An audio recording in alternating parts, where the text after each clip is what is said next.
समानता कितने प्रकार की होती है, क्या है समानता के मायने, क्या है समानता के आयाम। तो प्रमुख तौर पर समानता के 3 आयाम बताए गए हैं। पहला आयाम क्या है?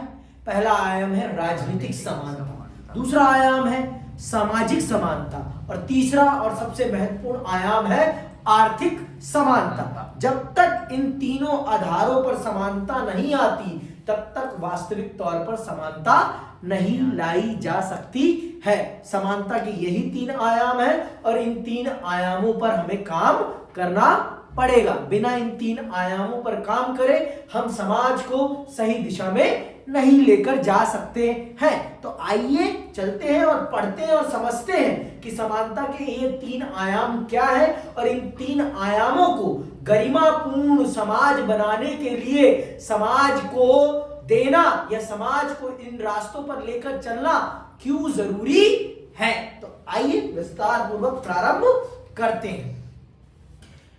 हमने इस सवाल पर विचार किया कि किस प्रकार के सामाजिक अंतर स्वीकार किए जा सकते हैं। हमने ये विचार विमर्श कर लिया है कि किन आधारों पर हम भिन्नताओं को स्वीकार कर सकते हैं।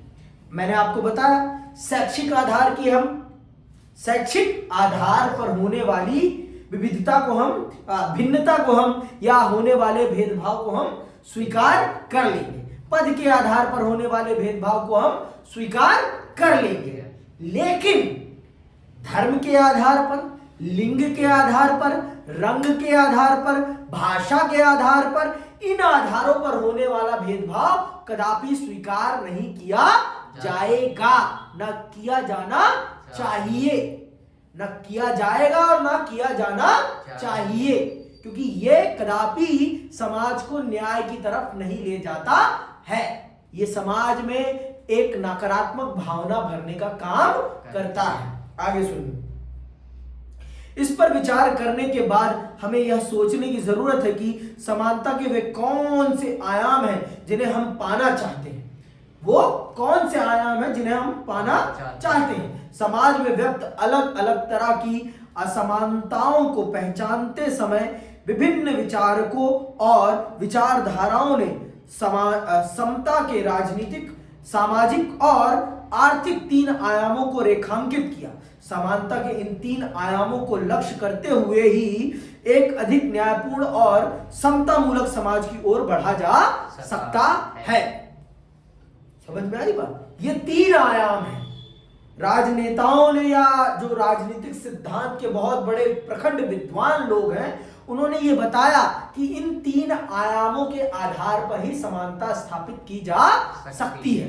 इन 3 आयामों को अगर हम समाज को दे रहे हैं तो हम वास्तविक तौर पर समाज में समानता स्थापित कर रहे हैं, और अगर हम इन 3 आयामों को समाज में मुहैया नहीं करा रहे तो हम इसका मतलब समानता स्थापित नहीं कर रहे हैं। समानता वास्तविक तौर पर तभी स्थापित हो सकती है जब हम समाज को इन 3 आयाम जब हम समाज में ये 3 आयाम उपलब्ध करा दें, और जब तक हम ये 3 आयाम नहीं उपलब्ध कराते तब तक समाज में समानता नहीं लाई जा सकती है, नहीं लाई जा सकती है।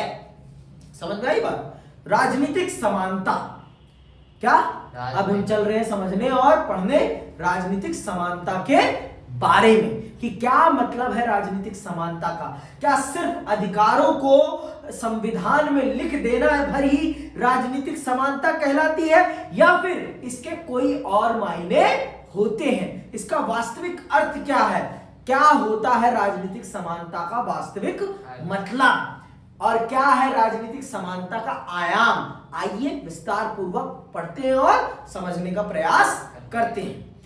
लोकतांत्रिक समाजों में आमतौर पर सभी सदस्यों को समान नागरिकता प्रदान करना राजनीतिक समानता में शामिल है। समझ में आई बात?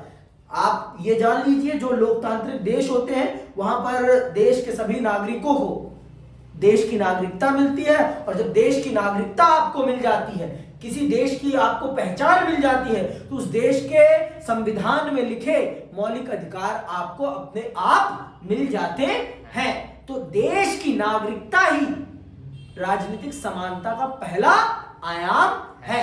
जिन लोगों के पास नागरिकता नहीं होती उनसे पूछिए उनका जीवन कैसा होता है। उनके पास न किसी देश की सुरक्षा होती है, न ही किसी देश का उन पर हाथ होता है। जब किसी देश का आपके ऊपर हाथ नहीं होता, आपका जीवन कैसा होता है, अगर ये आपको जानना है तो आप अफगानिस्तान के लोगों की स्थिति को देखिए, सीरिया के लोगों की स्थिति को देखिए। इन लोगों की स्थिति को अगर आप देख लेंगे तो आपको समझ में आ जाएगा कि एक देश की नागरिकता किसी भी व्यक्ति के जीवन को एक सही दिशा और दशा देने के लिए कितनी जरूरी होती है। अगर उसके पास देश की नागरिकता नहीं है तो उसको किन किन समस्याओं का सामना करना पड़ता है, इसके बारे में आप कभी सोच भी नहीं पाएंगे। अगर आप सच में ये जानना और समझना चाहते हैं कि एक व्यक्ति के लिए एक देश की नागरिकता का क्या महत्व है, तो आप इन देशों में जिन लोगों के पास नागरिकता नहीं है उनकी स्थिति को देख लीजिए। आपको समझ में आ जाएगा कि राजनीतिक पहचान क्या होती है, और राजनीतिक पहचान और समानता आपको एक देश के नागरिक के तौर पर ही मिलती है। यही पहला तरीका है राजनीतिक समानता का। समझ में आई बात कि नहीं आई? अभी भी पक्का? आप नागरिकता के अध्याय में पढ़ेंगे कि समान नागरिकता अपने साथ कुछ मूल अधिकार, मसलन मतदान का अधिकार, कहीं भी आने जाने, संगठन बनाने और अभिव्यक्ति की स्वतंत्रता और धार्मिक विश्वास की आजादी लाती है। ये ऐसे अधिकार हैं जो नागरिकों को अपना विकास करने और राज्य में के कामकाज में हिस्सा लेने में सक्षम बनाने के लिए आवश्यक माने जाते हैं। लेकिन ये केवल औपचारिक अधिकार हैं जिन्हें औपचारिक संविधान और कानून द्वारा सुनिश्चित किया गया है। हम जानते हैं कि सभी नागरिकों को समान अधिकार देने वाले देशों में भी काफी असमानताएं बरकरार हैं। ऐसी असमानताएं अमूमन सामाजिक और आर्थिक क्षेत्र में नागरिकों को उपलब्ध संसाधनों और अवसरों की भिन्नता का परिणाम होती हैं। इसीलिए अक्सर समान अवसर या मुकाबले के लिए एक समान स्थितियों की मांग उठती है। हमें याद रखना चाहिए कि राजनीतिक समानता न्यायपूर्ण और समतावादी समाज के गठन के लिए निश्चित रूप से महत्वपूर्ण घटक है, लेकिन वह अपने आप में पर्याप्त नहीं है। समझ में आई बात? राजनीतिक समानता अपने आप में पर्याप्त नहीं है। राजनीतिक समानता एक तरीका है, एक माध्यम है, वो पूरा का पूरा पैकेज नहीं है। लेकिन हाँ, बिना राजनीतिक समानता के समाज में समानता स्थापित नहीं की जा सकती। ये भी एक सच है और इस सच को कोई झुठला नहीं सकता।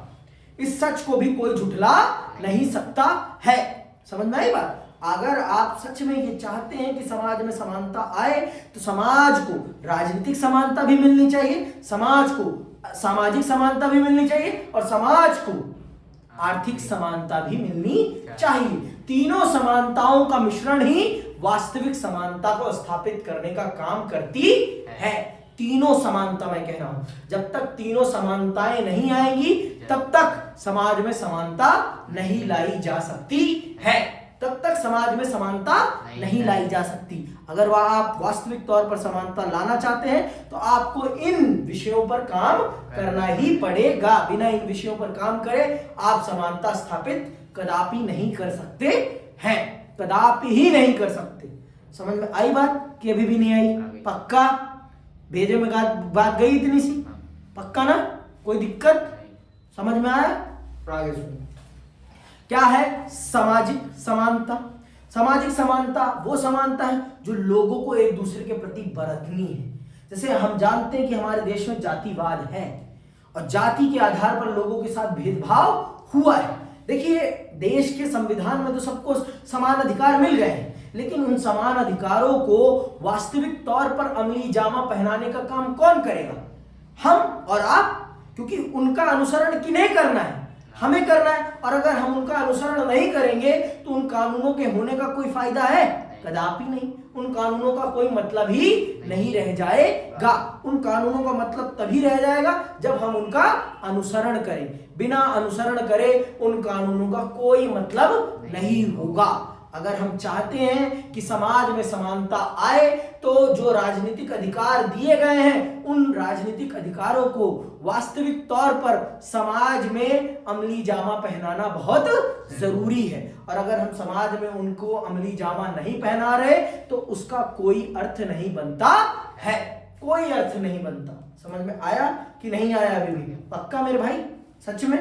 आगे सुन। राजनीतिक समानता या समान कानूनी अधिकार देना इस लक्ष्य को प्राप्त करने की दिशा में पहला कदम था, पर इसके साथ अवसरों की समानता देना भी महत्वपूर्ण था। राजनीतिक समानता की जरूरत उन बाधाओं को दूर करने में है जिन्हें दूर किए बिना लोगों का सरकार में अपनी बात रखने और उपलब्ध संसाधनों तक पहुंचना संभव नहीं होगा। समानता के उद्देश्य की आवश्यकता यह भी है कि विभिन्न समूह और समुदायों के लोगों के पास इन संसाधनों और अवसरों को पाने का बराबर और उचित मौका हो। इसके लिए यह जरूरी है कि सामाजिक और आर्थिक असमानताओं के प्रभावों को न्यूनतम किया जाए। समाज में सभी सदस्यों के जीवन यापन के लिए अन्य चीजों के अतिरिक्त पर्याप्त स्वास्थ्य सुविधा, अच्छी शिक्षा पाने का अवसर, उचित पोषक आहार एवं न्यूनतम वेतन जैसी कुछ न्यूनतम चीजों की गारंटी भी जरूरी माना गया। इन सुविधाओं के अभाव में समाज के सभी सदस्यों के लिए समान शर्तों पर स्पर्धा करना संभव नहीं होगा। जिस समाज में अवसरों की समानता विद्यमान ना हो वहां में अंतर्निहित प्रतिभा का विशाल खजाना बर्बाद हो जाता है। जैसे अपने देश में ही हमारे देश का बहुत बड़ा टैलेंट बर्बाद हो जाता है। क्यों? क्योंकि लोगों के पास रिसोर्स ही नहीं है, लोगों के पास रिसोर्स ही नहीं है। भारत जहां वास्तविक तौर पर बसता है, आज भी भारत 60% गांव में बसता है और गांव में शिक्षा के रिसोर्स कितने हैं? ना के बराबर है। शिक्षा कितने प्रखर तौर पर वहां पर उपलब्ध है? ना के बराबर है, कुछ भी नहीं है। तो ऐसे देश आगे नहीं बढ़ सकता है। अगर हम चाहते हैं कि देश आगे बढ़े तो हमें इन चीजों पर भी काम करना पड़ेगा। हमें वास्तविक तौर पर इन विषयों को हाईलाइट करना पड़ेगा और हर क्षेत्र में हर व्यक्ति को अवसर की समानता, शिक्षा, स्वास्थ्य ऐसी मूलभूत सुविधाएं उपलब्ध करानी पड़ेंगी। और अगर हम इन सुविधाओं को उपलब्ध नहीं करा रहे तो इसका मतलब हम व्यक्ति के अवसर की समानता की हत्या कर रहे हैं। हम व्यक्ति के अवसर की समानता की हत्या कर रहे हैं, जो कि सरासर असंवैधानिक है, सरासर असंवैधानिक है। फिर से कह रहा हूं, सरासर असंवैधानिक है। फिर राजनीतिक अधिकार देने का कोई मतलब नहीं रह जाता है। कहा ना मैंने, जब तक राजनीतिक अधिकारों को अमली जामा ना पहनाया जाए तब तक उनका कोई मतलब नहीं रह जाता। तो जितना जरूरी राजनीतिक समानता है उतनी जरूरी सामाजिक समानता भी है। बिना सामाजिक समानता के राजनीतिक समानता स्थापित नहीं की जा सकती है। समझ में आया? पक्का?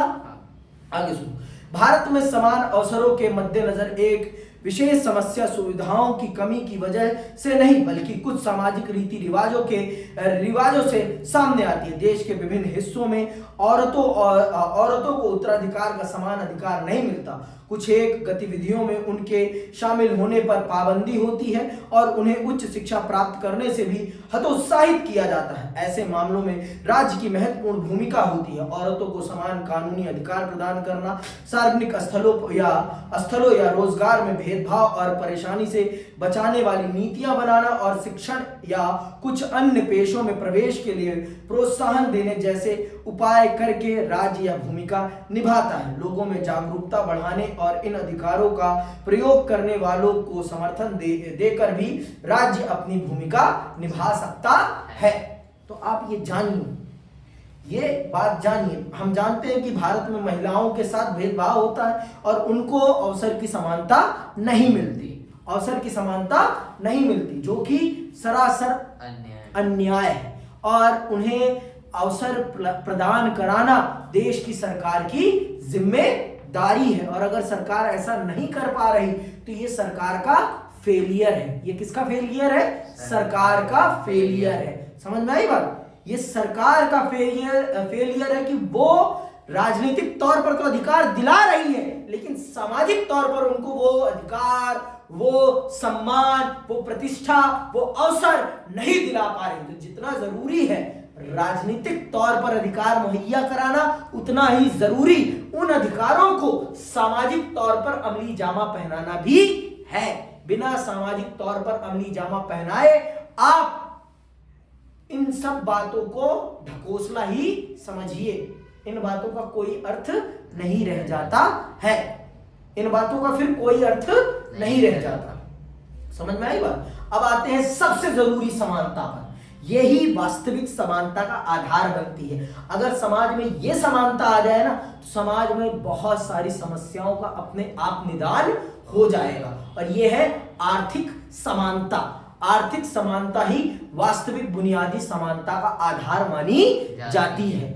अगर आप समाज में वास्तविक तौर पर समानता स्थापित करना चाहते हैं तो आपको आर्थिक समानता की तरफ बढ़ना पड़ेगा। बिना आर्थिक समानता की तरफ बढ़े आप समाज में समानता स्थापित नहीं कर सकते हैं। तो सुनिएगा बहुत ध्यान से कि क्या है आर्थिक समानता का मतलब और इसका क्या अर्थ होता है। आर्थिक समानता ऐसे समाज में विद्यमान होती है जिसमें व्यक्तियों और वर्गों के बीच धन, दौलत या आमदनी में खासी भिन्नता हो। तो हमारे देश में भी ये है। कुछ लोगों के पास इतना पैसा है कि वो जिंदगी भर भी ना कमाएं फिर भी वो बैठकर खा सकते हैं, और कुछ लोगों के पास इतना भी नहीं है कि वो 2 वक्त की रोटी भी खा सके, है ना। तभी तो इस देश में भारत सरकार को 80 करोड़ लोगों को मुफ्त का राशन देना पड़ रहा है। 5 किलो राशन पे पाल रहा है। क्यों पाल रहे हो आप?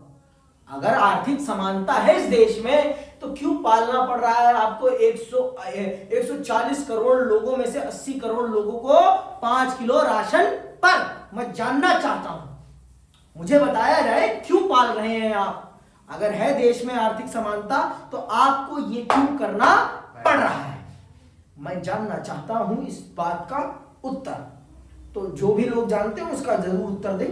आर्थिक असमानता की डिग्री नापने का एक तरीका तो यह है कि संपन्नतम और निर्धनतम समूहों के बीच का अनुपातिक अंतर नापा जाए। एक अन्य तरीका गरीबी रेखा से नीचे रहने वाले लोगों की संख्या का आकलन करना है। यह सही है कि समाज में धन, दौलत या आमदनी की पूरी समानता संभवतः कभी विद्यमान नहीं रही। आज अधिकतर लोकतंत्र लोगों के समान अवसर उपलब्ध कराने का प्रयास करते हैं। यह माना जाता है कि समान अवसर कम से कम उन्हें अपनी हालत को सुधारने का मौका देते हैं जिनके पास प्रतिभा और संकल्प है। समान अवसरों के साथ ही असमानता बनी रह सकती है, लेकिन इसमें यह संभावना छुपी है कि आवश्यक प्रयासों द्वारा कोई भी समाज अपनी स्थिति बेहतर कर सकता है। देखो, समाज में कभी आर्थिक समानता पूरी तौर पर स्थापित नहीं की जा सकती, कभी भी नहीं की जा सकती, और यह वास्तविक सत्य है। अगर एक पूंजीवादी समाज है तो उसमें आर्थिक समानता तो कभी विद्यमान हो ही नहीं सकती पूरी तौर पर। लेकिन यह जरूर सुनिश्चित किया जा सकता है कि जिनके पास कुछ भी नहीं है उनको अवसर उपलब्ध हो और अपनी प्रतिभा को संपन्न कर सके और आगे बढ़ सके। उनको ऐसा अवसर तो मिले। अगर उनको यह अवसर मिल रहा है तो वो आगे जरूर बढ़ जाएंगे। यह सुनिश्चित करना सरकार की जिम्मेदारी है कि उन्हें एक आर्थिक तौर पर कुछ मदद मुहैया कराई जाए जिससे कि वो आगे बढ़ सके। तो उनके लिए फ्री शिक्षा दी जा सकती है, फ्री स्वास्थ्य की सुविधा दी जा सकती है, उन्हें हॉस्टलों में रखकर पढ़ाया जा सकता है। देखो, शिक्षा बुनियादी चीज है। बिना शिक्षा के आप आर्थिक समानता की कल्पना भी नहीं कर सकते हैं। आर्थिक समानता आप तभी हासिल कर पाएंगे जब आप शिक्षित होंगे। आपकी ये जो बुद्धि है ये चेतनशील होगी, तभी आप आर्थिक समानता की तरफ बढ़ पाएंगे। और अगर आप ये नहीं सोच पा रहे तो आप आर्थिक समानता के कोसों दूर रहेंगे और आपको आर्थिक समानता कभी भी मिलने वाली नहीं है। वास्तविक तौर पर अगर आप चाहते हैं कि समाज आर्थिक तौर पर समान हो तो आपको बुनियादी तौर पर समाज को मूलभूत सुविधाएं, मूलभूत अवसर जरूर देने पड़ेंगे। और यह जिम्मेदारी किसकी है? स्टेट की अर्थात सरकार की है कि जिन लोगों के पास कुछ भी नहीं है उन लोगों को बुनियादी जिम्मेदारी उपलब्ध कराई जाए। किसके माध्यम से? सरकार के माध्यम से। समझ में आई बात कि नहीं आई? अभी भी पक्का मेरे भाई? आगे सुनो।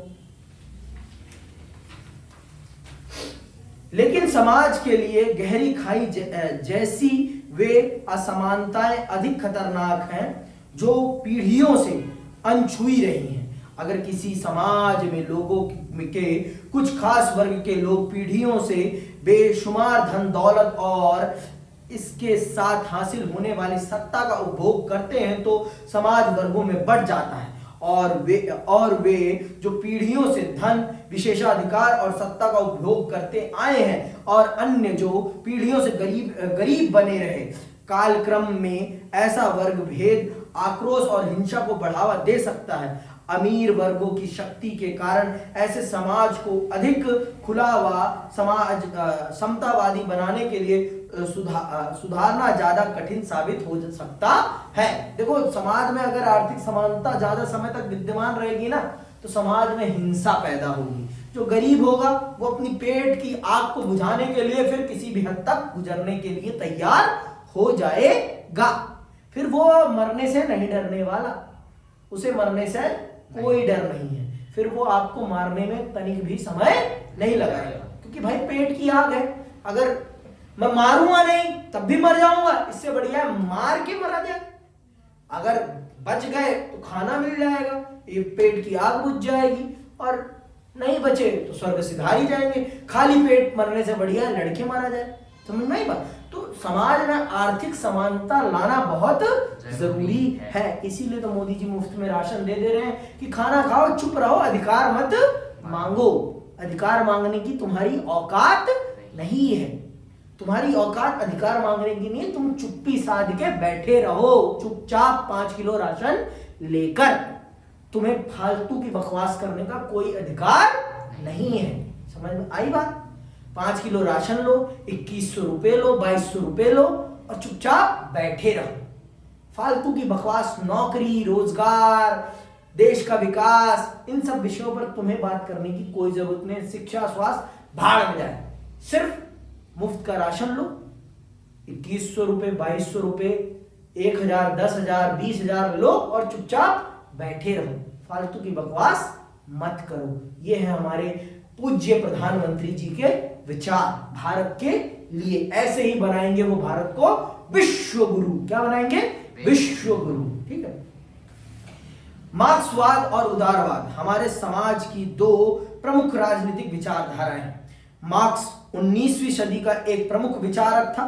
मार्क्स ने दलील दी कि खाई नुमा असमानताओं का बुनियादी कारण महत्वपूर्ण आर्थिक संसाधनों जैसे जल, जंगल, जमीन या तेल समेत अन्य प्रकार की संपत्ति का निजी स्वामित्व है। ये कौन कह रहा है? कार्ल मार्क्स कह रहे हैं कि अगर समाज में आर्थिक असमानता है तो वो इन चीजों के मालिकाना अधिकार के कारण है।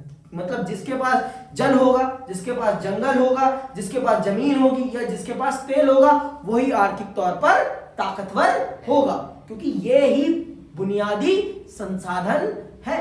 यही कमाई के सबसे बड़े संसाधन, और जिनके पास ये संसाधन रहेंगे वो ही दुनिया पर राज करेंगे। जिनके पास ये नहीं रहेंगे वो दुनिया में चपरासी बने घूमते रहेंगे। तो अगर समाज में समानता स्थापित करनी है तो समाज में इनके मालिकाना अधिकारों में भी बदलाव करना पड़ेगा। बिना इनके मालिकाना अधिकार में बदलाव किए समाज में आर्थिक परिवर्तन करना संभव कदापि नहीं है। संभव कदापि नहीं है। समझ में आई बात कि अभी भी नहीं आई? इतनी बात भेजे में जारी है। आगे सुनो।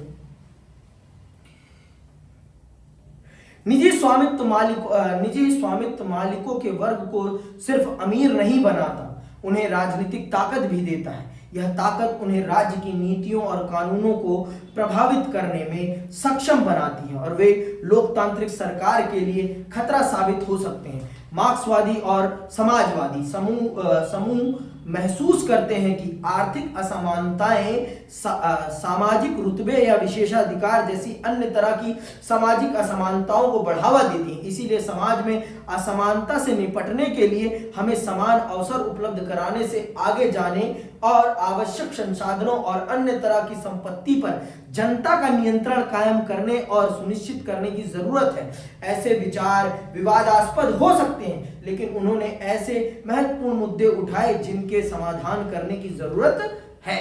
ये विचार विवादास्पद हो सकते हैं कि मूलभूत चीजों पर जनता का अधिकार होना चाहिए, लेकिन बहुत से लोग इसे गलत भी मान सकते हैं। लेकिन अगर समाज में आर्थिक समानता स्थापित करनी है तो सरकार को कुछ ना कुछ कदम तो उठाने ही पड़ेंगे। बिना कुछ ना कुछ कदम उठाए समाज में आर्थिक समानता विद्यमान नहीं की जा सकती है। समझ में आई बात? अगर निजी स्वामित्व रहेगा, भाई जिसका जो मालिक रहेगा वही उसका लाभ उठाएगा, वो आपको तो नहीं देगा ना वो चीज। अगर मान लो ये किताब मेरी है तो मैं ही पढ़ूंगा ना, और अगर ये सरकारी किताब होगी तो इसका प्रयोग कोई भी कर सकता है ना, इसका प्रयोग कोई भी कर सकता है। सरकारी मतलब पब्लिक टॉयलेट। अब पर्सनल टॉयलेट है, कोई भी चलता फिरता उसमें जाके अपने आप को हल्का कर पाएगा? पब्लिक टॉयलेट में कर ले। तो निजी मतलब निजी होता है, उसमें मालिक की मर्जी, वो किसे यूज करने दे और किसे ना करने दे। लेकिन पब्लिक का मतलब सरकारी, जो चाहे उसे प्रयोग कर सकता है। लेकिन हमारे देश में और समाज में लोगों की नियत बड़ी गंदी है। सरकारी चीजों की ऐसी तैसी करने में हमारे लोगों को बहुत मजा आता है।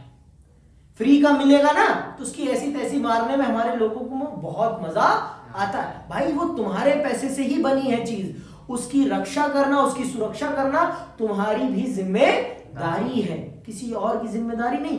तुम भी उतने ही जिम्मेदार हो उसके लिए जितना कोई और जिम्मेदार है, उतना ही तुम्हारा भी अधिकार है उसको नियंत्रित करने का। समझ में आई बात मेरे बाबू मोशाय कि अभी भी नहीं आई? पक्का? चलो आगे सुनो। उदारवादी लोगों का क्या कहना है, इनकी भी विचारधारा सुन लो। उदारवादी सिद्धांतों में विरोधी दृष्टिकोण पाया जा सकता है। उदारवादी समाज में संसाधनों और लाभांश के वितरण के सर्वाधिक कारगर और उचित तरीके के रूप में प्रतिद्वंद्विता के सिद्धांत का समर्थन करते हैं। वे मानते हैं कि सबके लिए जीवन यापन के न्यूनतम स्तर और समान अवसर प्रदान करने और सुनिश्चित कराने के लिए राज्य को हस्तक्षेप करना है, लेकिन इससे समाज में खुद ब खुद समानता और न्याय स्थापित नहीं हो सकता। स्वतंत्र और निष्पक्ष परिस्थितियों में लोगों के बीच प्रतिस्पर्धा ही समाज में लाभांशों के वितरण का सबसे न्यायपूर्ण और कारगर उपाय होती है। उदारवादियों का मानना है कि जब तक प्रतिस्पर्धा स्वतंत्र और खुली होगी, असमानताओं की खाइयां नहीं बनेगी और लोगों को अपनी प्रतिभा और प्रयासों का लाभ मिलता रहेगा। ये लोग मानते हैं, जो उदारवादी लोग होते हैं, जो पूंजीवादी लोग होते हैं, ये मानते हैं कि प्रतिस्पर्धा ही एक वास्तविक तरीका है जिसके माध्यम से समाज में समानता लाई जा सकती है। और हाँ, ये इस बात को स्वीकार करते हैं कि जिनके पास मूलभूत सुविधाएं भी नहीं है, उनको मूलभूत सुविधाएं उपलब्ध कराना सरकार की प्राथमिक जिम्मेदारी है। लेकिन उसके बाद उस व्यक्ति के ऊपर वो निर्भर करता है कि वो अपने आप का कितना विकास कर सकता है। ये उसके ऊपर निर्भर करता है, ये उनके ऊपर निर्भर नहीं करता। समझ में आई बात? अवसर दिलाना सरकार का काम है, उसके बाद व्यक्ति की योग्यता यह निर्धारित करेगी कि वो कितना आगे जाएगा, वो कितना विकास कर पाएगा। समझ में आई बात? वो विकास कितना कर पाएगा ये व्यक्ति की पर्सनल कैपेबिलिटी डिसाइड करेगी। समझ में आई बात कि अभी भी नहीं आई? समझ में आया इतना? आगे सुनो। उदारवादियों के लिए नौकरियों में नियुक्ति और शैक्षणिक संस्थानों में प्रवेश के लिए चयन के उपाय के रूप में प्रतिस्पर्धा का सिद्धांत सर्वाधिक न्यायोचित और कारगर है। उदाहरण स्वरूप, अपने देश में अनेक छात्र व्यावसायिक पाठ्यक्रमों में नामांकन की आशा करते हैं, जबकि प्रवेश प्रवेश के लिए अत्यधिक कड़ी प्रतिस्पर्धा है। समय समय पर सरकार और अदालतों ने शैक्षणिक संस्थानों और प्रवेश परीक्षाओं का नियमन करने के लिए हस्तक्षेप किया है ताकि हर प्रत्याशी को प्रतिस्पर्धा का उचित और समान अवसर मिले। फिर भी कुछ को प्रवेश नहीं मिलता, लेकिन इसे सीमित सीटों के बंटवारे का निष्पक्ष तरीका माना जाता है। देखो इसमें तो और भी ये सही उदाहरण नहीं माना जा सकता प्रतिस्पर्धा का। प्रतिस्पर्धा के मायने एक बराबर होने चाहिए। मैं और आप, मेरी और आपकी स्टार्टिंग लाइन एक बराबर होनी चाहिए, लेकिन यहाँ इस देश में हर बच्चे की स्टार्टिंग लाइन एक बराबर नहीं है। किसी की बहुत पीछे है तो किसी की बहुत आगे है। समझ में आई बात? स्टार्टिंग लाइन में बहुत डिफरेंस है, बहुत ज्यादा डिफरेंस है। आई बात समझ में? बहुत ज्यादा डिफरेंस है मेरे भाई। इस बात को अच्छे से समझ लो, इस बात को बहुत अच्छे से समझ लो कि स्टार्टिंग लाइन में बहुत ज्यादा डिफरेंस है। एक अमीर बाप की औलाद के लिए स्टार्टिंग लाइन अलग होगी और एक गरीब बाप के बच्चे के लिए स्टार्टिंग लाइन बहुत डिफरेंट होगी। सिचुएशंस बहुत डिफरेंट है। तो यहां पर इस चीज का उदाहरण मैं उचित नहीं मानता। ठीक है। समाजवादियों से उलट उदारवादी नहीं मानते कि राजनीतिक, आर्थिक और सामाजिक असमानताएं एक दूसरे से अनिवार्यता जुड़ी हुई होती हैं, पर मैं मानता हूं कि तीनों का अंतर संबंध होता है। तीनों का अंतर संबंध होता है। उदारवादी लोग ये कदापि एक्सेप्ट नहीं करते कि इन तीनों चीजों का अंतर संबंध है। किनका? आर्थिक का, राजनीतिक का और सामाजिक का। वो कदापि ये नहीं मानते कि इन तीनों में अंतर संबंध है, लेकिन समाजवादी लोग ये मानते हैं कि तीनों का अंतर संबंध है और तीनों एक दूसरे पर निर्भर करती हैं। ठीक है। उनका मानना है कि इनमें से हर क्षेत्र की असमानताओं का निराकरण ठोस तरीके से करना चाहिए। इसीलिए लोकतंत्र राजनीतिक समानता प्रदान करने में मददगार हो सकता है, लेकिन सामाजिक भिन्नताओं और आर्थिक असमानताओं के समाधान के लिए विविध रणनीतियों की खोज करना भी जरूरी है। उदारवादियों के लिए असमानता अपने आप में समस्या नहीं है, बल्कि वे केवल ऐसी अन्यायी और गहरी असमानताओं को ही समस्या मानते हैं जो लोगों को उनकी व्यक्तिगत क्षमताएं विकसित करने से रोकती है। देखो बहुत से मतभेद हैं, वैचारिक मतभेद होने भी बहुत जरूरी है, लेकिन मेरा व्यक्तिगत तौर पर यह मानना है कि तीनों समानताओं का अंतर संबंध है और तीनों का बराबर तौर पर एक व्यक्ति के जीवन में होना बहुत जरूरी है गरिमामयी जीवन के लिए। जब तक तीनों समानताएं व्यक्ति को नहीं मिलेंगी, तब तक मैं कदापि नहीं मानता कि एक व्यक्ति का जीवन गरिमामयी हो पाएगा। अगर ये तीनों चीजें एक व्यक्ति को मिल जाती हैं, तो मैं ये स्वीकार करता हूं कि उसका जीवन गरिमामयी हो जाएगा। और अगर ये तीनों नहीं मिल रही, तो मैं कदापि ये नहीं मानूंगा कि उसका जीवन गरिमामयी हो रहा है। ठीक है। चाहे उदारवादी लोग माने या ना माने, भारत में स्थितियां अलग हैं, परिस्थितियां अलग हैं, इसलिए यहां पर चीजों का विवरण भी, बंटवारा भी बहुत अलग है।